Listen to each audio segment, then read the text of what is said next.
I am born in this area. My family is a family of vine growers of the cooperative.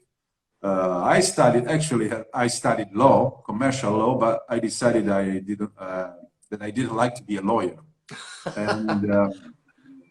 and so I moved on studying wine, which is a very nice courses of study, especially for what you do after the courses. You know, you go with friends and drink wine. Yeah. There are always nice people studying wine. And after that, I've been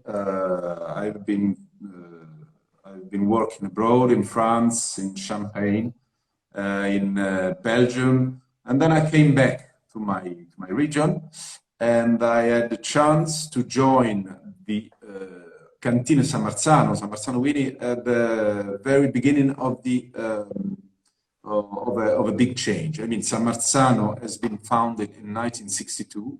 But it is in the beginning of this century that we started to focus on our production. We changed from bulk production to brand, to bottling our wines, and that is the moment when I arrived. So I was quite lucky because I had the chance to live and to grow together with San Marzano in these years. You know, Puglia is a very old region in winemaking. It has had different waves. 40, 50 years ago, on the stage, the main actor was Negroamaro. And many wineries of the southern part of Salento were on the top of the stage because Negroamaro was the most noble grape. After many years, the leading grape in our area in our region is Primitivo. And in this renaissance of Puglian wineries, the area of Primitivo di Manduria has been the leading area for sure. I have had very exciting years because in these years we had to establish to bring our wines abroad. To set our let's say our values in terms of tasting, in terms of labels. So it was very nice to create the San Marzano together with other wineries from Puglia to create the identity of Puglian wines and Puglian labels for the consumer. So I wanted to hear just a bit about how San Marzano is managed, because I know it's a cooperative. So if you could take a few moments for people who aren't familiar, speak about cooperative, how that's managed, and how many different producers you're dealing with. Yeah, to understand the functioning of how a cooperative works, you have to take in mind that viticulture, vine growing, is a very traditional activity in southern Italy, in France, in Spain, which means that my land was owned by my father, by my grandfather, by his father. So you don't have big estates. But you have small estates with people which are working in the vineyard as a second job, with a very small estate as an average. So the cooperative is a tool for quality in some areas. For example, in our area, you have this incredibly beauty way of training the vine, which is the alberello, or bush vine, or in French gobelet, which is a very traditional one, which is demanding a lot of manual job. And so for Primitivo wines, especially the best wines, which are made by old bush vines, it's very important, the cooperative, because these small small parcels are owned by families which do not have the strength to run a proper winery. They don't have the size. So these beautiful vineyards, which give fruit of incredibly high quality, they could not make wine if they were not into a cooperative. So if it is well managed, cooperative is a system to let small families of small vine growers to stay together, work together their grapes, sell together, have a common brand, and somehow it's a way to even design the territory. Because if you come to an area in which you have a cooperative which is working well, you can see all the environs. The vineyards are like gardens. And the dominant economical activity is viticulture. So cooperative somehow is complementary to the life of small councils or small villages in southern Italy, and gives richness and gives future to small vine growers. So there is a lot of reason for which cooperative are a good thing. Our cooperative has been founded in 1962, and it helps. I give an example. If you are a vine grower with less than 1 hectare of property, you don't have the strength to have the. Very often, you don't know about agronomical management. You don't know about how to manage the vines. But in our cooperative, we have an agronome. We follow the forecast in viticulture. So we have divided the vineyards of our vine growers in different areas, and we give them informations in order to use the right products for the vines, in order to do the right activities in the vines in the right moment. So we give them a technical direction. So you give them, like, you essentially consult with them. You give them a roadmap of how to proceed, what techniques, and especially, like you said, if it's a hectare, I mean, you can't obviously bottle that into a wine. So it makes sense to join forces and to make something better. It's how many growers are you working with currently? Well, when we started in 1962, there were 19 vine growers. Now, through the decades, the cooperative has grown, and now we attract almost 1,200 vine growers, and they own around 1,500 hectares of vineyards, even more. And on the side of the vineyards of our vine growers, we have the vineyards directly owned by the cooperative too. So it's a movement of almost 1,200 people, which have together high technology, supply chain control, a lot of professional consulting with them. So this is because of the cooperative. Well, I have a lot of respect for you and for your team and all the winemakers, because managing all that and getting everything into the winery that has to be a difficult and busy time, which you're in the middle of right now. So we are somehow well. It's a nice job. It's nice to work in the countryside. It's nice to live in Puglia, and we even in this last year and a half, we had the chance every day to come up, because agriculture is considered by our country as an important activity. So we could work even through all this terrible year we have lived. And the interest for Primitivo has grown even in this last months. So we can say we cannot complain. Yeah, exactly. Well, it's a beautiful industry, and you know, it's at Touton we just, you know, have so much respect for you and your team, and for all of our partners.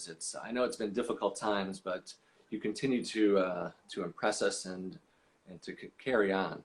I wanted to mention someone else as well. If you could give us just a bit about Francesco Cavallo.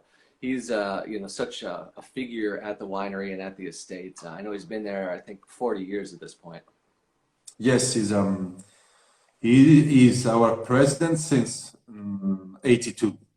Mm. And he is the one who has pushed, who is still pushing the continuous change and transformations of our cooperative. He is he is a personality. He is, as they always say, he's a visionary. He can see the future. He can show the wine growers which is the future. But he has a lot of other talents because he's an incredible taster. He's very good in organizing job. So we are, our leader is very talented, actually. And for example, we after 60 years, yes, and after leading the growth of Marzano and bottling and distributing our wines all over the world, now he's still very present at the winery, but he is taking care of our most precious project, which is Samia, Masseria Samia, which is a masseria nearby the sea, small garden nearby the sea, which is made up by 120 hectares, in which we have a 16th century farmhouse, masseria, and in this estate we have we have planted let's say clones of not clones of Primitivo, Negroamaro, and Malvasia Bianca. But the other half, we decided to replant a lot of traditional fruit trees, like small pears, small apples, pomegranates, carob trees, all part of the Mediterranean trees, to create a sustainable farm, to show trees which are part of our heritage, but which you cannot see all of the time. So it's a very nice farm in which we are working a lot to create a model for our region. Yeah, it's beautiful. I was just showing pictures here of the estate. It's absolutely beautiful. And for those who don't know hectares, it's equivalent to about 300 acres. And it's just a beautiful property. You can see the sea right there in the background. Yeah, just a magnificent property. So I wanted to ask you next, Mauro, what makes your region unique? I know, you know, I always see pictures in these images of red soils, you know, and the unique grape varieties. So just tell us a bit about the terroir and the red soils that are always so striking. Yeah, you know, Puglia is a region which is quite long for being an Italian region, because from the northern part to the southeastern part, it's almost 400 kilometers. Mm. It's thin and long. It's like a strip of land which runs through two seas, the Adriatic Sea. So in front of us we have Greece and Albania, and the Ionian Sea, the Ionian coast, where we are. And but it's a very thin strip of land, because from one sea to the other is 35-40 kilometers. Wow. It's in terms of beauty, being a very eastern region, the sunlight is very important, and all of our vineyards are planted according to the main winds, which are Sirocco and Tramontana. Sirocco coming from Africa and Tramontana coming from the north. The terroir let's say, to make it short, you can divide Puglia into two parts. The northern part, which is more fertile, you have more water, and there you produce a lot of wheat, fruits, vegetables. Then you have a small belt of hills in the middle, where you have nice villages like Martina, Locortondo. This belt of hills is the cradle of all our white grape varieties. Then, in the southern part, which is called Salento, the southern peninsula, Salento, is made up by three provinces, Taranto, Brindisi, and Lecce. And that is the most important part for quality viticulture. That area, in this area, you have two important, Puglia is very well known for being a region of red wines. It was traditionally known. Now we are showing that we can produce rosé, we can produce white wines, we are producing sparkling wines. So, but in the history, Puglia was a region for red grapes. And what's the terroir? You have normally a layer of less than 1 meter in average of red soil. So it's a soil quite poor in organic substances and rich in iron oxides. That's why you have the red color. And then you have an underground rock of calcareous rock, which is a very fresh rock that helps the roots of our wines to breathe a little bit, because it's during summer, before the harvest, Puglia is a very hot region. So what helps our grapes to keep their fruit instead of being overripe is the winds coming from the sea and the freshness of the underground rock, the calcareous rock. So you have this southern part of this Salento, in which you can find a lot of small and big DOC, like Primitivo di Manduria is now the most well known, but you have Salice Salentino DOC, Copertino DOC, Leverano DOC. And in this area, apart from Primitivo, you have nice red grapes like Negroamaro, Malvasia Nera di Brindisi, Aleatico. This is almost the Salento area.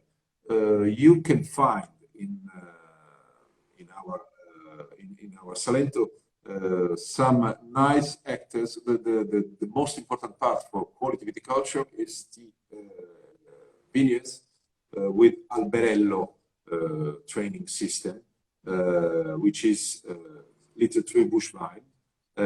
Which has been, it's in Puglia since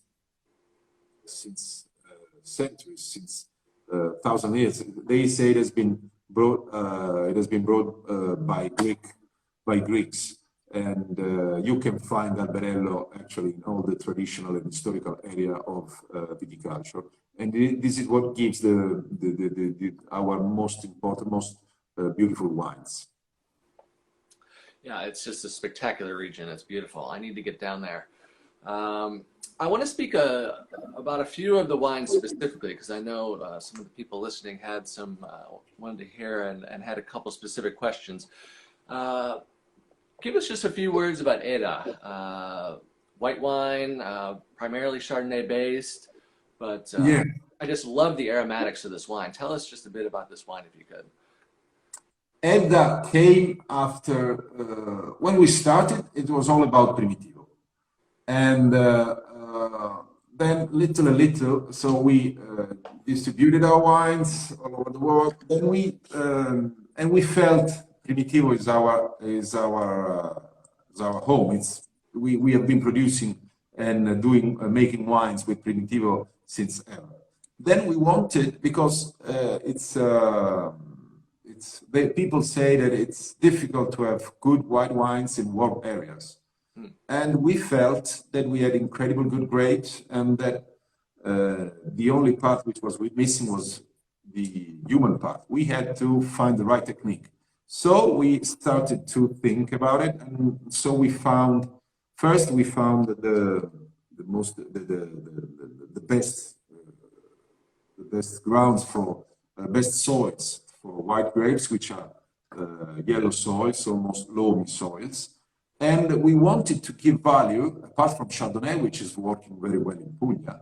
We wanted to underline the quality of some of our autochthonous grape varieties like Minutolo and like Moscatello Selvatico. So we started in 2014 to produce this white wine, and which is a blend, let's say more or less 50% Chardonnay, and the rest, the other part, is made up by autochthonous grape varieties, mainly Moscatello Selvatico and Minutolo. But it was very new for us, and so every year we have been working on the blend, tasting and tasting. And it's a special one because it's made up, let's say, in the Burgundy style a little bit, in the sense that we start the fermentation in stainless steels, and then we finish the alcoholic fermentation in French oak barrels. We harvest in small baskets, and we let them concentrate a little bit in a room, in order to take a bit of water for 1 week, 10 days, and then we do the fermentation and the fining in for 3-4 months in barrels. So it's very peculiar wine, but it's working very well. Edda means she in our local dialect, so we wanted to dedicate it to our women, to our tradition, to all the jobs women do, like laces. You can see on the label, we design nice laces which were traditionally done by our grandmothers, let's say. I didn't know the meaning behind the name. I'm glad you explained that. I love Edda. This wine is spectacular. It's so much aromatics and rich, but also really well balanced and good acidity. I think it's just absolutely spectacular. Those who haven't tried it need to seek out this wine. I want to cover a few other wines because we're running out of time. You do, of course, make Tremare, which is your rosé of Primativo. Then there's the entry-level line, which I think almost everyone's familiar with, the Il Pumo line. Negroamaro and Primativo, we do extremely well with those. But I really wanted you to explain a bit more about really the most important wine that I feel in the portfolio. So give us just a bit of history and the meaning behind Sessantani, which I think is just a great, amazing expression of Primativo. Yeah, for Sessantani is our flag, actually. We started to the first vintage was 2000, and Primitivo is a grape which is very rich in sugar, and it gives and it has a strange. It is a strange grape because the bunches, the berries in the bunch of Primitivo have different ripening very often. This could be considered as something wrong for the quality of wine, but actually we receive from the vineyards of Sessantani, we receive grapes that have berries at normal ripening and berries which are almost dry. And normally in red wines you have a yield of 0.7 from kilo to liter. In these old bush wines you have much more concentration, so you have 0.5, 0.6, 0.5 of yield. Sessantani means 60 years. So the first year we produced it, we went walking through the vineyards, the oldest vineyards of our vine growers, to taste, in order to taste the berries, to see which ones were the most aromatic. Because we wanted to produce wine as an homage to the tradition of Primitivo. And so we wanted a big wine with this incredible color, which is like a prune. It's very red and intense, like violet, typical of Primitivo, but it's very smooth. The Primitivo tannins are present, but they are very round. It's very difficult to taste the Primitivo with green tannins. So we decided to create this old bush vine Primitivo, and then it became a success, and it has become like an archetypical wine for Puglia. After that, there are a lot of younger brothers from other wineries which came after our 60 anni. You can drink it on its own, like we call it meditation wine. But for example, you can have it with lamb or with a nice meat dishes with some gorgonzola. It's a very full-bodied wine. Yeah, it's very diverse. I love. I'm a big fan of that wine, and it's I think just a great example of the greatness of Primitivo and how diverse it is. I think you just taste that complexity of those bush vines. It's really spectacular. We had a question, and before we run out of time, I wanted to see if you could tell us just a bit about the Negroamaro. I love the label. What's also the history behind that label and the F? Well, F is made up by old bush vines of Negroamaro. Negroamaro is another big boy. I think it's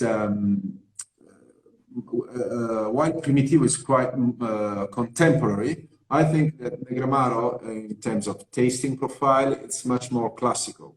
So it has bigger shoulders in terms of tannins and acidity. So for wine drinkers which are used to a more classical northern balance in wine, Negroamaro could fit better. Primitivo is very typical from Puglia. Negroamaro is typical grape from Puglia, but it has bigger tannins. And F comes from the fact that we had a project called Feudi di Marzano, and so we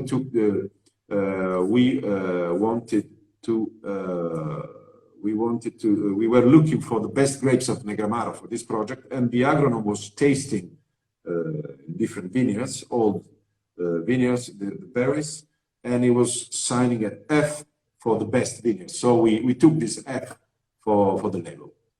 Oh, okay. So it was the finest vineyards that during the tastings and as you went through. Okay, interesting. Yeah, it's again a great example of Negroamaro, and to finish up with, we need to speak about, of course, the anniversario, and now we're on to 62, so the 62nd anniversary Riserva Primitivo. Yeah, anniversario is another Primitivo di Manduria, but it's Riserva.